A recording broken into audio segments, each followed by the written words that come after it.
Hai, kembali lagi bersama kelompok kami. Di materi kali ini kami akan membahas sistem operasi komputer. Perkenalkan, saya Freski Utasowit dan ada rekan saya Novi Wulansari, Siva Aulia, dan juga Yayan Prihatini. Sistem operasi komputer. Perangkat lunak sistem yang dijalankan langsung saat komputer booting atau mulai hidup, yang bertugas untuk memanajemen perangkat lunak dan perangkat keras yang terhubung. Perangkat lunak sistem adalah istilah yang digunakan untuk perangkat lunak yang bertugas untuk mengontrol dan memanajemen perangkat keras, sehingga aplikasi dapat berjalan. Perangkat lunak yang diatur oleh sistem operasi disebut dengan aplikasi, misalnya aplikasi pengolah kata dan game. Menurut Abbas Ali Pangera dan Doni Arius dalam buku Sistem Operasi tahun 2010, sistem operasi adalah sistem yang terdiri dari berbagai komponen kerja dan metode kerja yang digunakan untuk memerintah serta menjalankan perangkat yang dimilikinya agar sesuai dengan yang diinginkan. Komponen sistem komputer. Yang pertama, hardware atau perangkat keras. Perangkat komputer yang memiliki wujud fisik, misalnya seperti motherboard, prosesor, hard disk, memori, power supply, dan lain-lain. Hardware umumnya dibagi menjadi 4, yaitu input device atau perangkat masukan. Fungsinya sebagai alat untuk memasukkan data-data atau perintah pada komputer, seperti mouse, keyboard, webcam scanner, dan sebagainya. Output device, perangkat keluaran.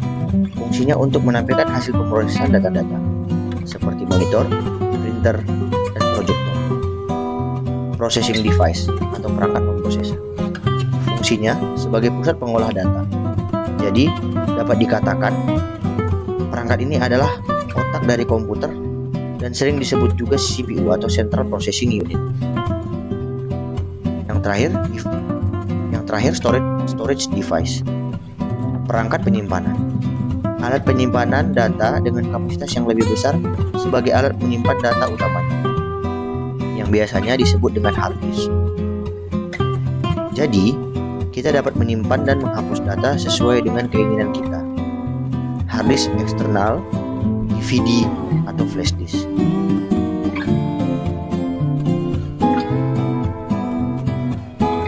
Selanjutnya, software. Perangkat lunak, suatu kumpulan data elektronik yang tersimpan dan diatur oleh komputer, bisa berupa pemrograman atau koneksi untuk menjalankan berbagai macam instruksi perintah. Jadi software tidak dapat disentuh dan dilihat secara fisik, dan dapat dikatakan bahwa software digunakan untuk mengontrol perangkat keras. Software dibedakan menjadi beberapa macam. Misalnya, operating system atau sistem operasi untuk menghubungkan pengguna dengan hardware, misalnya Microsoft Windows, Linux, dan lain-lain. Program aplikasi atau application program untuk membantu pekerjaan pengguna komputer dalam mengelola berbagai macam data, misalnya Microsoft Excel, Microsoft Access, Photoshop, dan lain-lain. Utility program atau program tambahan untuk menjalankan tugas tambahan, misalnya data recovery, disk, defragmenter, dan lain-lain. Programming language atau bahasa pemrograman untuk berkomunikasi dan memberikan perintah kepada komputer, misalnya PHP, Java, dan lain-lain. Brainware atau pengguna komputer, yaitu orang yang menjalankan atau mengoperasikan komputer. Brainware sangat penting karena komputer tidak dapat bermanfaat jika tidak dioperasikan oleh manusia. Jadi, brainware merupakan setiap orang yang terlibat dalam kegiatan-kegiatan pemanfaatan komputer. Pengguna komputer umumnya dibagi menjadi 4, diantaranya. Yang pertama, programmer, orang yang mempunyai keahlian menguasai banyak ataupun salah bahasa pemrograman yang sering digunakan misalnya seperti PHP, Java, Python, C, dan lain-lain. Yang kedua, sistem analisa. Orang yang memiliki tanggung jawab terhadap penelitian, perencanaan, pengkoordinasian, dan merekomendasikan pilihan software, hardware, dan sistem yang sesuai dengan kebutuhan penggunaannya, atau perorangan, organisasi, dan perusahaan. Yang ketiga, administrator. Orang yang tugasnya mengelola suatu sistem operasi dan juga beberapa program yang sedang berjalan pada sistem komputer. Yang keempat, operator. Orang yang memanfaatkan sistem komputer yang telah ada atau dia hanya menggunakan aplikasi tertentu untuk pengelola data.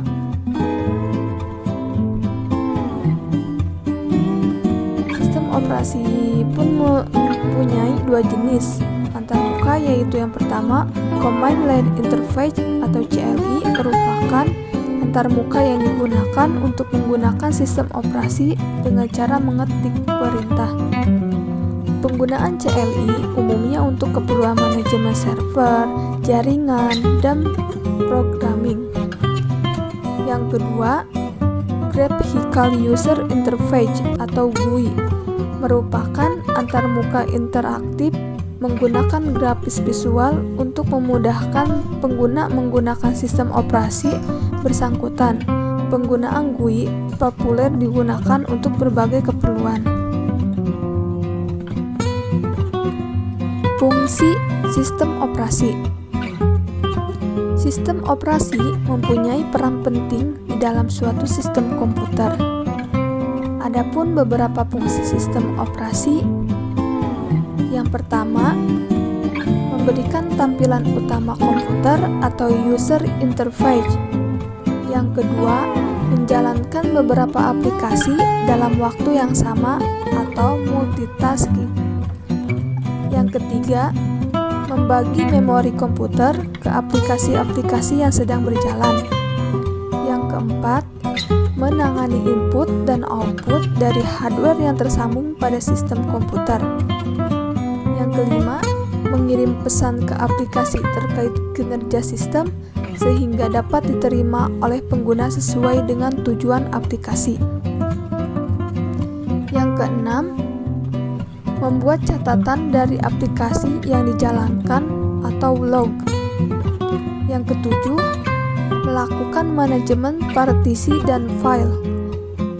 8. Melakukan instruksi secara paralel ke prosesor untuk mengoptimalkan kinerja sistem komputer.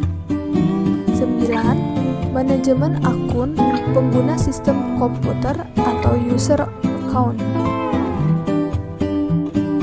10. Menghubungkan BIOS dengan driver dari suatu perangkat keras sehingga perangkat keras bisa dioperasikan.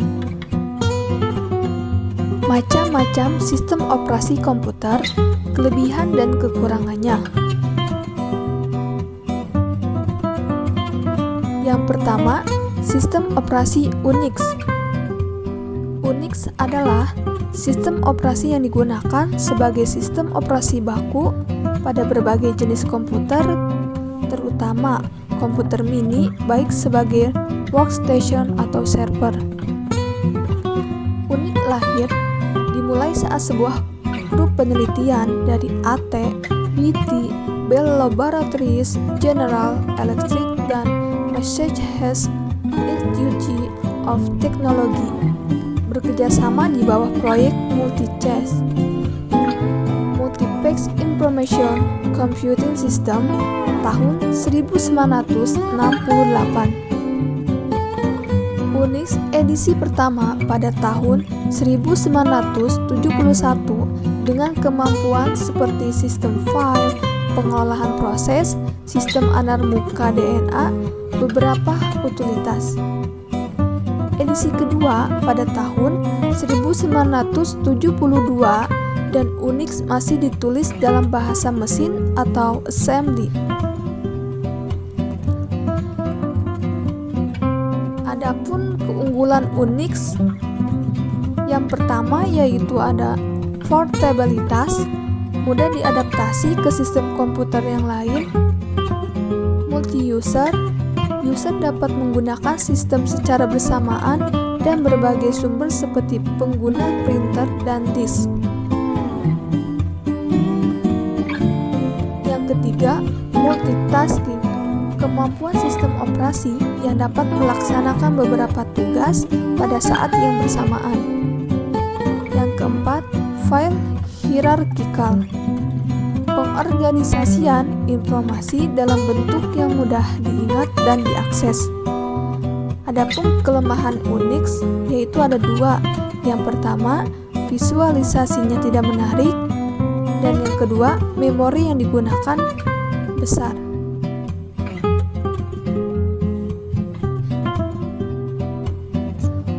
Dua, sistem operasi DOS.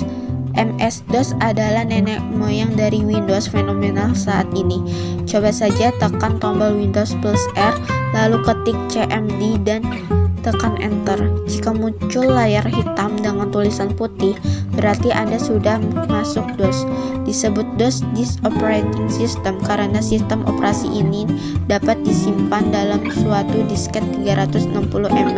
Sistem operasi ini sangat populer di awal dekade 80-an, ketika komputer pribadi mulai populer. Pada masa itu komputer belum dilengkapi dengan hard disk. DOS tergolong sebagai sistem operasi yang menggunakan CUI, Central User Interface, karena berbasis teks. DOS sebenarnya dibuat oleh sebuah perusahaan pembuat komputer bernama Setley Computer Product (SCP) yang dipimpin oleh Tim Patterson. Tim Patterson kemudian hari direkrut oleh Microsoft untuk mengembangkan DOS pada tahun 1980 sebagai sebuah perangkat lunak sistem operasi dengan nama KDOS, singkatan dari Quick and Dirty Operating System. Selanjutnya disebut XCDOS karena KDOS didesain agar dapat berjalan pada komputer dengan prosesor Intel 8086. DOS mempunyai keunggulan, yaitu hanya membutuhkan tempat penyimpanan dan memori komputer yang sedikit dibandingkan dengan sistem operasi yang berbasis grafis. Keunggulan OS berbasis grafis adalah tampilan yang lebih menarik, pengoperasiannya lebih mudah, user friendly karena dibantu dengan gambar atau icon, dan tampilannya dapat dimodifikasi sesuai dengan keinginan si pemakai. Tentu saja kelebihan-kelebihan tersebut terus harus mengorbankan sisi lainnya, yaitu membutuhkan ruang penyimpanan yang lebih besar dan dalam pengoperasiannya membutuhkan memori komputer yang juga lebih besar. Kekurangan MS-DOS pertama, perintah dimasukkan dengan teks. Jika tidak ingat atau lupa, maka akan menjadi kesulitan tersendiri. 2.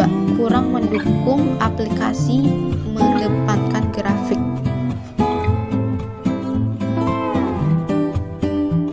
3. Sistem operasi Novell.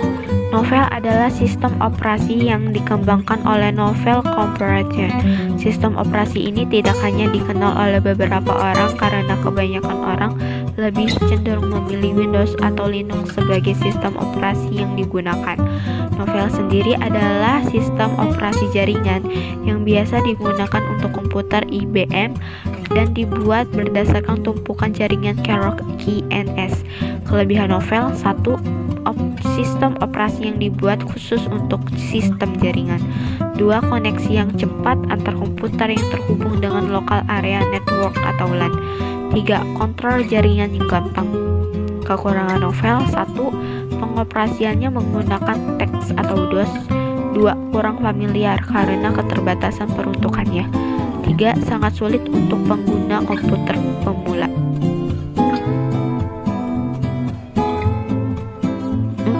4. macOS adalah Macintosh Operating System, yaitu sistem operasi komputer yang hanya bisa berjalan pada komputer Apple Macintosh. Sistem operasi ini sebenarnya diluncurkan pertama kali tahun 1984, namun nama Mac OS baru diperkenalkan pada tahun 2001 di Indonesia. Macintosh banyak dipakai di kalangan penerbit dan biasa dipakai mengenai pembuatan layout bahan-bahan publikasi. Sistem operasi ini menggunakan pendekatan grafis sebagai antarmuka GUI. macOS adalah sebuah sistem operasi yang didasarkan dari NeXTSTEP yang menggabungkan stabilitas, kehandalan, dan keamanan yang dimiliki Unix. macOS Keyserver juga dirilis pada tahun 2001. Pada dasarnya versi server ini mirip dengan versi standarnya, dengan perbedaan bahwa versi server mencakup piranti lunak untuk keperluan manajemen dan administrasi workgroup dalam komputer berskala besar. Berikut adalah sejarah perkembangan macOS Key.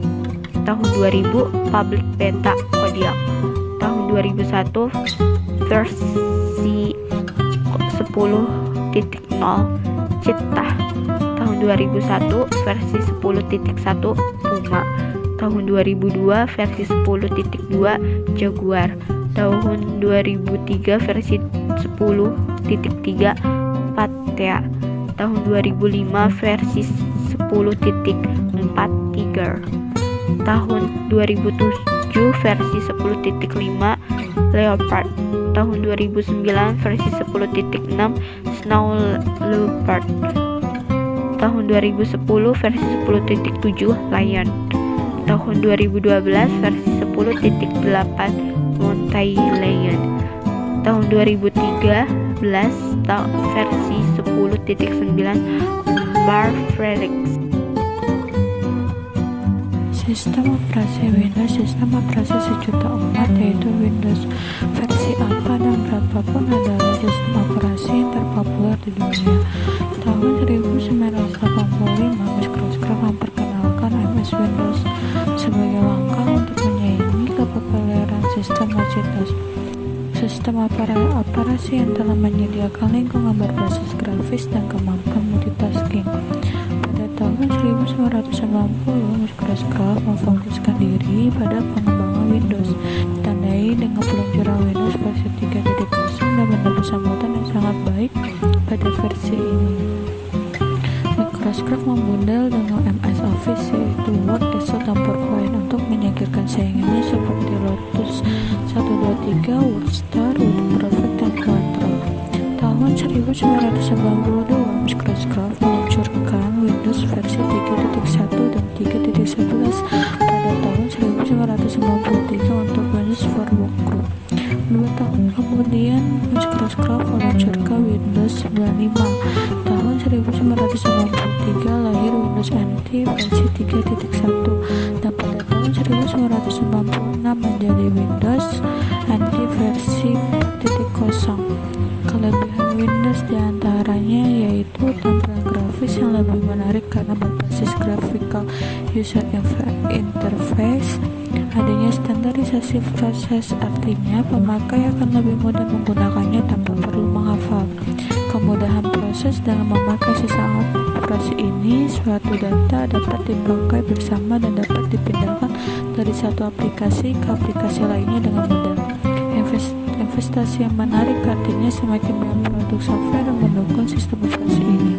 Fasilitas multi-threading dengan preemptive multitasking sehingga kinerja multitasking lebih responsif. Dan fasilitas ini beberapa program dapat dijalankan secara bersamaan. Dapat menghubungkan satu komputer dengan komputer lain dengan menggunakan modem. Didukung oleh standar industri plug and play yang dapat membantu guna menghindari kesulitan pada saat menambah perangkat keras baru. Kekurangan Windows yaitu harga software asli Windows termasuk mahal. Hardware untuk menjalankannya memiliki minimum requirement yang terbilang tinggi untuk memorinya besar. Sistem operasi Linux. Linux adalah nama yang diberikan kepada sistem operasi komputer, salah satu turunan Unix yang sangat populer. karena tergolong sebagai open source seperti seperangkat lunak open source lainnya. Kode sumber Linux dapat dimodifikasi, digunakan dan distribusikan kembali secara bebas oleh siapa saja. Nama Linux berasal dari nama pembuatnya yang diperkenalkan tahun 1991 oleh Linus Bennet Torvald, seorang insinyur perangkat lunak kelahiran Finlandia pada tahun 1969. Linux telah lama dikenal untuk penggunaannya di server dan didukung oleh perusahaan-perusahaan komputer ternama seperti Intel, Dell, Hewlett-Packard, IBM, Novell, Oracle Corporate, Red Hat, dan Sun Microsystems. Linux digunakan sebagai sistem operasi di berbagai macam jenis perangkat keras komputer, termasuk komputer desktop, superkomputer, dan mikrokontrol seperti pembaca buku elektronik, sistem permainan video yaitu PlayStation 2, PlayStation 3, dan Xbox, telepon genggam, dan router. Distribusi sistem operasi Linux merupakan sebuah proyek yang mengelola koleksi perangkat lunak Linux dan instalasinya. Hal ini dikenal dengan istilah Linux distribution atau distro Linux. Umumnya sudah termasuk perangkat lunak pendukung seperti server web, bahasa programmer, basis data, tampilan desktop seperti GNOME, KDE, dan Xfce, juga memiliki paket aplikasi perkantoran atau Office Suite seperti OpenOffice.org, CallOffice, AbiWord, GNumeric, dan LibreOffice. Ada sekitar 300 distribusi sistem operasi Linux yang berbeda. Distro Linux yang paling populer adalah Fedora, Red Hat, dan Madrake. Cara kerja sistem operasi komputer diantaranya melakukan manajemen proses sistem operasi, melakukan penjadwalan, pembuatan file, penghapusan file, dan lain sebagainya. Yang kedua, sistem operasi komputer hanya bisa bekerja setelah menerima instruksi dari penggunanya. Yang ketiga, setelah menerima instruksi, kemudian dikelola atau diubah menjadi informasi yang diterima oleh perangkat lunak atau software yang ada di komputer. Yang keempat, tampilan komputer atau hardware akan berubah beberapa saat setelah sistem operasi memproses instruksi dan menjalankan apa yang diinginkan penggunanya. Demikian pembahasan tentang sistem operasi